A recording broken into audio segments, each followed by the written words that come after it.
అస్సలాము అలైకుం వరహ్మతుల్లాహి వబర్కాతుహు. ఇస్లాం ధర్మంలో దర్గాలకు, తావీజులకు, తాయెత్తులు, పీర్లు, బాబాలకు ఎలాంటి స్థానం లేదు అన్నప్పుడు మన ముస్లింలు ఎక్కడలేని కోపం తెప్పించుకుంటున్నారు, చిరాకు పడుతున్నారు, కోప్పడుతున్నారు, వాగ్దానానికి దిగుతున్నారు. కానీ చర్చించటానికి ఖురాన్ మరియు హదీసులు చదివి వాటిలో ఉన్న విషయాలు అవగాహన చేసుకోవటానికి సిద్ధపడటం లేదు. అదేం విచిత్రమో తెలియటం లేదు గాని, చదువు అన్న దానికి శత్రుత్వం పెట్టుకున్నారు మా ముస్లింలు.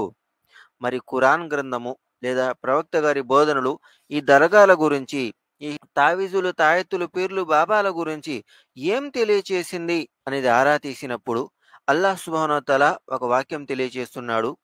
ఫస్అలు అహ్ల జిక్రి ఇన్ కుంతుం లా తఅలమూన్.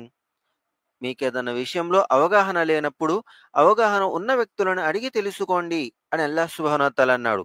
ఇది మనం చేస్తున్నామా? ఎన్నో తరాల నుంచి మనం చదవటం ఆపేశాము. ఈ తప్పు మనం ఇక నుంచి చేయకూడదు.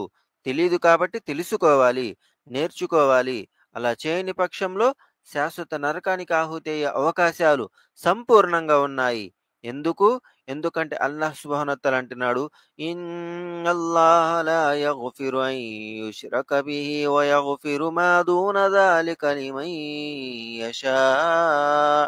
ఆ అల్లాహ్ షిర్క్ అనేది ఎన్నటికీ కూడా క్షమించడు. అది కాకుండా మరేదన్నా పాపం ఉంటే ఆయన క్షమించాలి అని అనుకున్నట్లయితే క్షమించి వేస్తాడు. కానీ షిర్క్‌కి క్షమాపణ లేదు అని అల్లాహ్ సుబ్హానహు వ తఆలా తెలియచేశాడు. కాబట్టి మనం తెలుసుకోవాలి. షిర్క్ అన్నప్పుడు ఆరా తీసుకోవాలి. షిర్క్ అనే భూతద్దం పెట్టుకొని, బిదాత్ అనే భూతద్దం పట్టుకొని ప్రతి చిన్న విషయంలో ఇది ప్రవక్త గారి అనుమతి ఇచ్చిందా? ఇవ్వనిదా? ఆరా తీసుకుంటూ పోవాల్సిందే. లేదు ఇంకొక అవకాశం లేదు. ఉంది ఒకే అవకాశము. ఆ ఒక్క అవకాశంలో ఆరా తీసుకొని, అర్థం చేసుకొని ఆచరించాలి. అల్లాహ్ సుబ్హానహు వ తఆలా అంటున్నాడు, యా అయ్యుహల్లదీన ఆమను ఉద్ఖులూ ఫిస్సిల్మి కాఫ్ఫా. విశ్వసించిన ప్రజలారా, మీరు ధర్మంలోకి పరిపూర్ణంగా వచ్చేసేయండి. ధర్మంలోకి పరిపూర్ణంగా వచ్చేసేయాలంట. పరిపూర్ణత అంటే పూర్తిగా పాటించేటట్టయితేనే. సగం పాటించి సగం వదిలేస్తాము అంటే మీరు వచ్చినట్లు కాదు. అల్లాహ్ సుబ్హానహు వ తఆలా అంటున్నాడు, వలా తత్తబిఉ ఖుతువాతిష్ షైతాన్. షైతాన్ యొక్క అడుగు జాడల్లో నడవకండి. అంటే మేము చేసే పనుల్లో ప్రవక్త గారి ఆమోదం ఉంటే, ప్రవక్త గారి అనుమతి ఉంటే అది అల్లాహ్ కోసము. లేదు అది ప్రవక్త గారి ఆమోదం అక్కడ లేకపోతే అది షైతాన్ పని అయిపోతుంది. షైతాన్ మన బద్ధ శత్రువు. గ్రహించాలి, అతనితో జాగ్రత్త పడాలి. జాగ్రత్త పడాలి అంటే షిరిక్ పనులు మానుకోవాలి.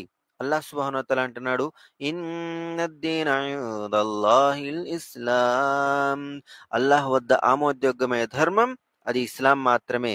Woman యబ్తగి గైరల్ ఇస్లామి దీనన్ ఫలన్ యుక్బల మిన్హు వహువ fill ఆఖిరతి మినల్ ఖాసిరీన్. ఇస్లాం ధర్మం కాకుండా ఇంకేదన్నా అనుసరిస్తారో అది అల్లాహ్ వద్ద అస్సలు స్వీకరించబడదు. వారు పరలోకంలో నష్టపోతారు అని అల్లాహ్ సుబ్హానహు వ తఆలా అంటున్నాడు.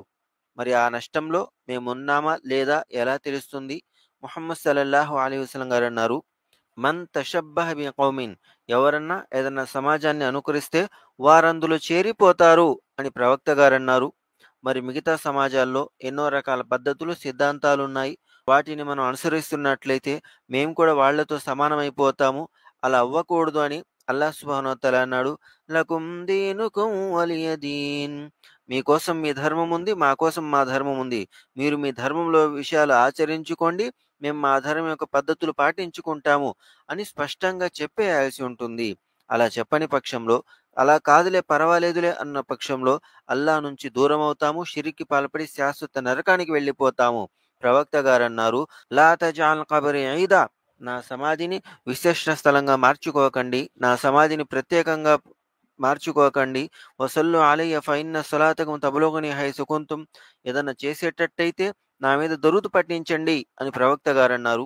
కొన్నిసార్లు దుఆ చేసుకునేవారు, అల్లాహుమ్మ లా తజఅల్ ఖబ్రి వసన. ఓ అల్లా, నా సమాధిని ఆరాధించబడే స్థలంగా మార్చొద్దు, నా సమాధిని విగ్రహంగా మార్చొద్దు అని దుఆ చేసుకునేవారు. ఒక ప్రవక్త గారికే లేని అర్హతలు, అనుమతులు దర్గా పీర్లు, బాబాల పేర్లు చెప్పేసి మన ముస్లింలు వింతైన వెకిలి చేష్టలు చేస్తుంటే ఇస్లాంకి అవమానం కలుగుతుంది. ఇస్లాం పేరు మీద వాళ్ళు చేసే పనుల వలన ఇస్లాంకి నష్టం వస్తుంది. జాగ్రత్త పడాలి. వీటన్నిటి నుంచి దూరంగా వచ్చేసేయాలి. ఏదన్నా ఉంటే ఖురాన్ చదవండి. ఆ! ఖురాన్‌లో దర్గాల గురించి చెప్పడం జరిగింది. కాబట్టి మేము వెళ్ళామంటే అభినందించొచ్చు. కానీ లేదు. ఈ దర్గాల గురించి ఖురాన్‌లో లేదు. సమాధుల గురించి ఖురాన్‌లో లేదు. పీర్లు, బాబాలు, వలీలు, ఫకీర్లు, తావీజులు, తాయెత్తుల గురించి ఖురాన్‌లో లేదు. ఏముంది అంటే ఆ ఒకే ఒక్కడైన అల్లాహ్‌ను ఆరాధించండి. స్వర్గానికి చేరుకోండి అన్న సిద్ధాంతం మాత్రమే ఉంది. అది కాకుండా ఇంకేదన్నా అంటే అది షిర్క్. ఇస్లాం దానిని నిరాకరించింది. ఈరోజు ముస్లిం యొక్క పరిచయం ఇవ్వాలంటే గనక ఒక తావీజు, నెత్తి మీద ఒక పచ్చటి టోపీ, ఒక పచ్చ గుడ్డ రుమాలు పట్టుకొని తిరగటము. ఇదా ముస్లిం యొక్క పరిచయము. ఇస్లాం తన పరిచయాన్ని ప్రత్యేకంగా ఉంచుకుంది. ఏంటది? కేవలం ఒకే ఒక్కడైన ఆ అల్లాహ్‌ను మాత్రమే ఆరాధించాలి. ఆ అల్లాహ్ యొక్క ఆరాధనలో ఇంకొక భాగస్వామిని తీసుకొచ్చే ప్రసక్తే లేదు. ఈ విధంగా నిలకడగా ఉండే వ్యక్తి ముస్లిం అవ్వగలడు.